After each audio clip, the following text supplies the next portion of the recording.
좋은 아침입니다. 창세기 45장 1절에서 8절 말씀 보겠습니다. 1절 요셉이 시종하는 자들 앞에서 그 정을 억제하지 못하고 소리질러 모든 사람을 자기 자리에서 물러가라 하고 그 형제들에게 자기를 알리니 그때에 그와 함께한 다른 사람이 없었더라. 2절 요셉이 큰 소리로 운이 애굽 사람들에게 들리며 바로의 궁중에 들리더라. 3절 요셉이 그 형들에게 이르되 나는 요셉이라. 내 아버지가 아직 살아계시니까. 형들이 그 앞에서 놀라서 대답하지 못하더라. 4절 요셉이 형들에게 이르되 내게 가까이 오소서. 그들이 가까이 가니 이르되 나는 당신들의 아우 요셉이니 당신들이 애굽으로 판 자라. 5절 당신들이 나를 이곳에 팔았다고 해서 근심하지 마소서. 한탄하지 마소서. 하나님이 생명을 구원하시려고 나를 당신들보다 먼저 보내셨나이다. 자, 유다의 이 그 고백, 정말 동생을 동정하고 아버지를 또 그 이해하고 그리고 자기가 희생하려는 이 아름다운 대답으로 말미암아 이제 모든 막힌 담들이 원수되게 하던 막힌 담들이 다 무너지게 되었습니다. 이제 그 주위에 있던 모든 스텝들을 다 물리고 나서는 그 정을 억제하지 못하고 큰 소리로 울면서 자기가 요셉이라는 사실을 드러내었습니다. 그러면서 이제 아버지가 살아계시냐라고 이렇게 눈물 가운데서 묻게 되었습니다. 형들은 뭐 정말 멘붕이 오게 되었습니다. 아무 말도 못하게 되었습니다. 그런 형들을 자기 가까이로 나오게 하고는 다시 한번 자신이 그들의 동생 요셉이라는 사실을 드러냈습니다. 자, 그러면서 그 나를 이렇게 이것에 팔았다고 해서 근심하지 말라고 이야기를 하고 있습니다. 그러면서 그들을 안심시키고 있습니다. 성경에 보면 예수님께서 이런 말씀을 했습니다. 먼저 새 계명을 주셨잖아요, 그죠? 너희가 서로 사랑하라. 이로써 모든 사람이 내 제자인 줄 알리라. 내가 새 계명을 너희에게 주노라 하고 하면서 서로 사랑이라는 새 계명을 주셨는데요. 이 새 계명을 지키면요, 나의 계명을 가지고 지키는 자라야 나를 사랑하는 자니 나를 사랑하는 자는 내 아버지께 사랑을 받을 것이요 나도 그를 사랑하여 그에게 나를 나타내리라 그랬습니다. 우리가 서로 사랑하면 아버지께서 사랑해 주실 뿐 아니라 예수님이 당신을 나타내시겠다라고 이야기했습니다. 예수님을 더 생생하게 느낄 수 있도록 만날 수 있도록 해주신다는 말씀인데요. 오늘 이 요셉을 제외한 나머지 형제간들이 진짜 사랑해서 하나가 되자 요셉이 자기를 그들에게 드러내고 있는 모습은 바로 예수님께서 하신 말씀이 구체적으로 어떤 의미인지를 잘 보여준다고 할 수 있습니다. 이제 더 이상 막힌 담이 존재하지 않습니다. 자, 요셉이 사실 형들에게 이제 자신이 이 땅에 팔려오게 된 것에 대해서 두려워하지 말라고 하면서 더 큰 하나님의 섭리 가운데 있었다라고 이야기를 했죠. 많은 생명을 구원하시려는 하나님의 계획 가운데 이루어진 일이라고 이야기하고 있습니다.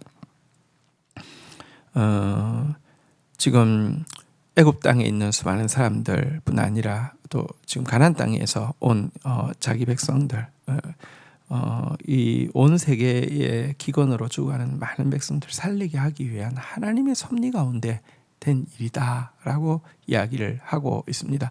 더 큰 하나님의 섭리를 발견했고 더 큰 하나님의 은혜를 발견했기 때문에 작은 형제들의 자기를 팔아넘긴 이 문제가 더 이상 그에게 아무런 앙금도 남아있지 않았던 것입니다. 자, 6절 이 땅에 2년 동안 흉년이 들었으나 아직 5년은 밭갈이도 못하고 추수도 못할지라 하나님이 큰 구원으로 당신들의 생명을 보존하고 당신들의 후손을 세상에 두시려고 나를 당신들보다 먼저 보내셨나니 8절 그런즉 나를 이리로 보낸 이는 당신들이 아니요 하나님이시라. 하나님이 나를 바로에게 아버지로 삼으시고 그 온 집의 주로 삼으시며 애굽 온 땅의 통치자로 삼으셨나이다. 요셉은 하나님의 더 큰 섭리를 이야기합니다. 형들의 손을 빌어서 그를 애굽으로 판 것은 형들이 잘못했죠. 형들은 회개해야 했고요. 또 회개했고요. 그런데 그것을 넘어서는 하나님의 섭리가 있었음에 대해서 집중적으로 이야기하면서 그들을 안심시키고 있습니다. 지금 2년 동안 큰 기근이 있어서 지금 가나안에서 지금 2번이나 왔지만 앞으로 5년간이나 씨도 뿌릴 수 없고 열매를 거둘 수 없는 기근이 계속 될 것이기 때문에 하나님께서 야곱의 가문을 보호하시고 야곱의 후손을 이 세상에 남겨두시려고 자신을 앞서서 보냈다라고 이야기를 하고 있는 것입니다. 그리고 이 일을 정말 수많은 사람들에게 생명을 주는 일을 감당하게 하기 위해서 하나님이 자신을 바로에게 아버지로 삼아주셨다. 그의 온 집의 주로 삼아주셨고 애굽 온 땅의 통치자로 삼아주셨다라고 하면서 하나님이 이미 충분히 하나님 섭리 가운데 보내실 뿐만 아니라 하나님이 충분히 높여주셨다라고 이야기하면서 안심을 시키고 있습니다.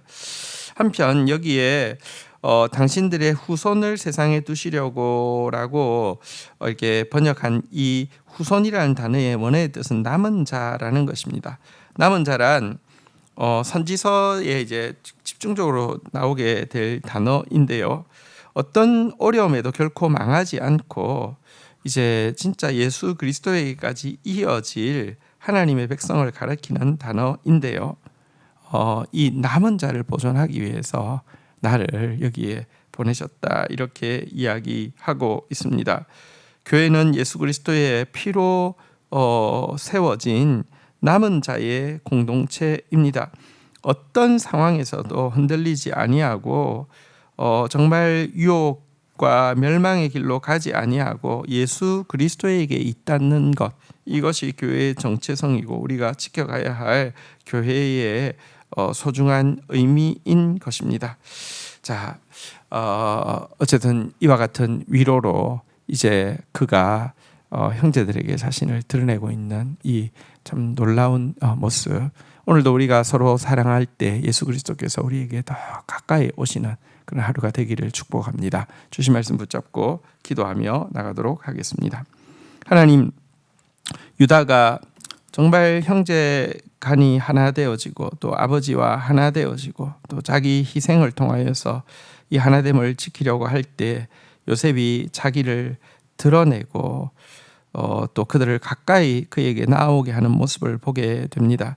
나를 사랑하는 자는 내 계명을 지킬 것이며 서로 사랑하는 자에게는 내가 나를 그들에게 나타내리라 하신 주님, 우리가 정말 서로 이해하고 사랑하고 하나 되어지고 서로 희생하는 관계가 되어지게 하여 주시사 예수 그리스도께서 끊임없이 우리에게 나타나시고 당신의 사랑을 드러내시는 그런 사람 되어질 수 있도록 은총을 베풀어 주시옵소서.